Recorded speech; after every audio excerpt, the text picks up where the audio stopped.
so I just took out 4 screws and I'm bending this back here.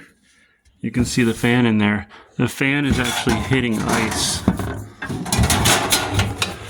Not ice from the ice maker, but just a buildup of ice. And it may be because our power was out a few weeks ago and maybe some ice melted and then refroze here. But either way, I'm just going to leave the fridge unplugged for an hour or two, and then I'll try to clean the rest of that ice up. All right, so what I didn't actually know, because I'm not a refrigerator repairman, is that these 2 screws for this cover actually hold the fan in, and I was able to tilt the fan out, and now I can just clean that ice off right now and put it right back together.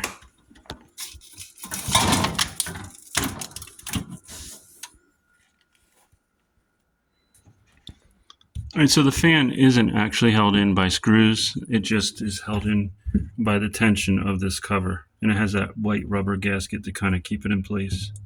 And as you can hear, it's super quiet, back to normal. I think I did this in about 10 minutes. And I was concerned that the fan might have gotten damaged because it's just plastic. And it hasn't, it's good. But if it was, it unplugs. You can unplug the plug and you can order a new one and just replace that. That's what I thought it was.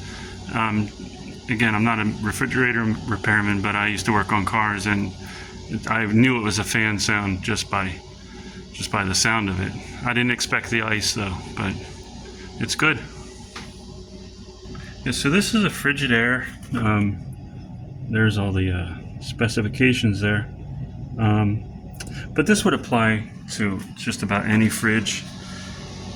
The basics of having a fan getting frozen, or a bad fan in itself.